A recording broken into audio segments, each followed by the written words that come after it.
This is the first private theme water park sa Pilipinas. Matatagpuan, lagang bahagi ng Mindanao. Pinagsan ito noong 2017 at ito ang pangalawa sa pinakamalaki at pinakamalawak na water park na initayo sa ating bansa.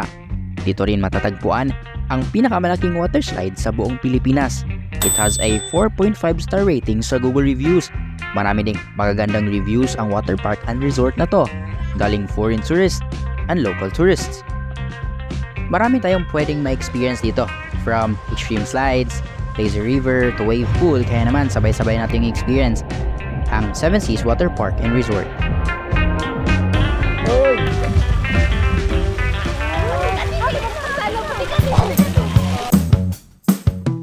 There is more than one way to get here, pero if nagko-commute ka, katulad namin, ito na siguro ang pinakasimpleng paraan para makarating dito. Sumakay kami ng taxi mula Gaisano Mall papuntang Seven Seas. Di naman siya ganun kalayo from Cagayan de Oro City. Around 15 to 25 minutes, nakarating na agad kami rito. And 272 pesos ang nabayaran namin sa taxi.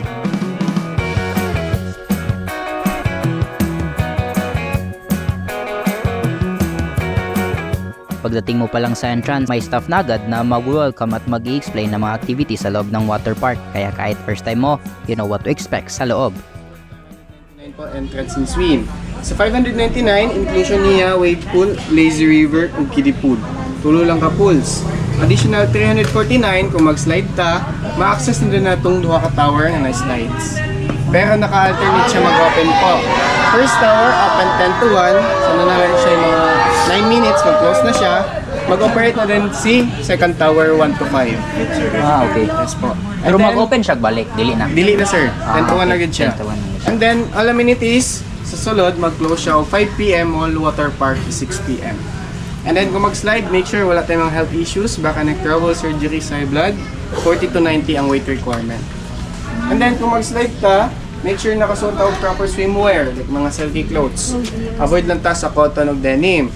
And then, remove na to all accessories and jewelries before ta mag-slide o mag-swim para di ta mangwalaan. And then, po kung natay dala food, kanila pwede masalod, birthday cake, chocolates, candies, biscuit, water, and fresh fruits, except marang jackfruit and durian. Natay dala vape, cigarettes, deadly weapons, gambling cards, o pets, di na siya allowed. And then po, kung gusto nyo extra safe yung gamit, na rentable locker, 50 pesos ang rent, 50 ang deposit po. Magsalod ninyo, left side lang. Na dito itong locker area. And then, cottages worth 600, 700, and 900 po. If ever dito mag-avail of cottage, natin mga free table sa sulod, naka-umbrella na siya, first come, first serve lang. Ah, okay. And then lastly, among ticket is non-refundable. And then sa inyo po, na birthday for the month of June. Na ID, sir? Is slide. And then na mag-slide sa group. Siya lang. Siya lang. And the rest, dili. Dili. Lima na mo total mo to? Yes. Wala health issues, sir. Surgeries wala. Pagkatapos, dumiretso na agad kami para magbayad ng entrance fee. Pagkatapos, isi-check ang bags for safety purposes and you're good to go. Siyempre, pag pumunta ka sa mga ganitong lugar, hindi mawawala dyan ang mga pictures. 1, 2, 3, smile. Sa loob, may mga cottages and cabana sila na for rent. Pero may mga free table and umbrella din sila na available. Yun nga lang, first come, first serve. So, depende na lang talaga sa kung sino ang mauna. Pagkatapos makahanap ng libreng table and umbrella, it's time to explore. Una nating puntahan ang the Lazy River. The mighty Maui River is the longest lazy river in the Philippines, having a whopping 400 meters, or 1,312 feet in length. There is also a powerful wave generator, giving people on inflatables an exciting time as they snake through islands, low-hanging bridges, and Fort San Agustine's tunnel moat. Low mo siya. Low.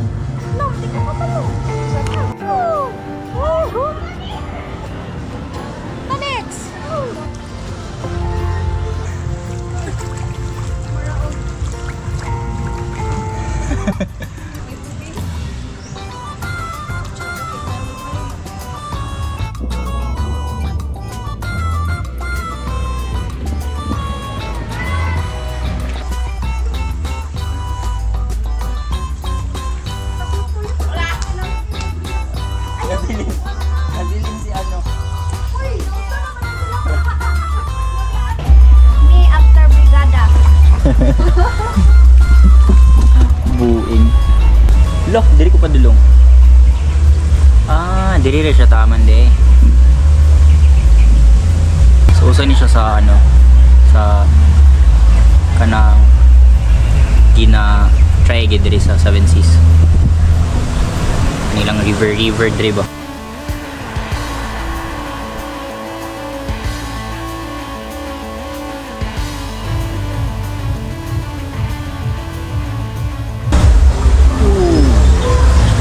So next nating puntahan ang wave pool. Buccaneer Bay. The Buccaneer Bay Dual Wave Pool, which is one of the Philippines' largest at nearly 5,000 square meters, offers families a distinct area where waves can range from 0.5 to 1.0 meter height, and a separate venue for the brave boogie boarders, more powerful tsunami waves at 1 to 1.5 meters, which can be programmed for would-be surfers wanting to learn the basics.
Meron din silang mga meals, snacks, and drinks na available sa loob, kaya kung nagugutom ka after sa water activities, no problem kasi pwede kang bumili sa loob.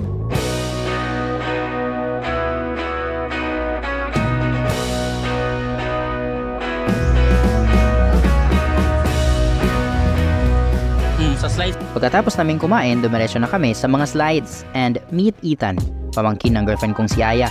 At siya lang naman ang may lakas ng loob na subukan ang mga dambuhalang slide dito sa Seven Seas.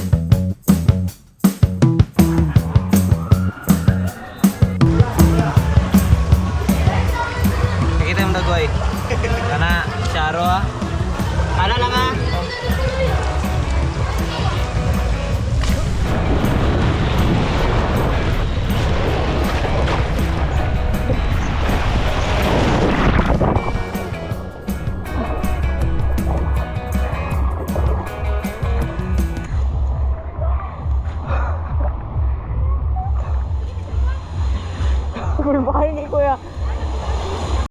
Isang beses lang siyang nag-try at ayaw na rin niyang subukan yung iba pang mga slides. Siguro nagulat siya sa kung gaano kataas yung mga slides dito. Pero kung ikaw, if you're adventurous, ang dami mong pwedeng subukan dito. Actually, may more than 12 different slides sila na pwede mong ma-experience. Kasama na yung The Cyclone na siyang pinakamalaking water slide sa buong Pilipinas. So at this moment, we just spend the rest of our time sa wave pool nila. Medyo palubog na rin yung araw kaya hindi na ganun kainit.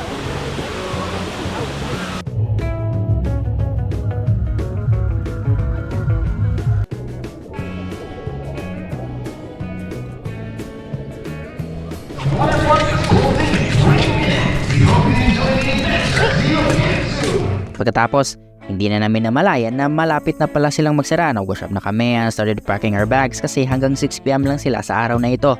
So kung balak mong bumisita, check nyo na lang yung website nila for the latest info, operating hours, entrance fees, and other things. Pagkatapos, nag-book na kami ng drop pabalik ng syudad. Actually guys, first time namin sa Seven Seas and for us, it was a great and unique experience. Pero alam nyo, higit pa sa mga higanting slides at mga nakaka-relax na pool, behind all the fun is a story. A story of Filipino creativity, ambition, and heart. Isang paalala na minsan, hindi kailangang lumipad pa papunta sa ibang bansa just to experience something world-class. Because sometimes, we can experience it right here sa sarili nating bansa. Ginawa ng Pilipino, para sa Pilipino, at para makita at maranasan din ng buong mundo. Kaya Seven Seas really deserves a 5 stars.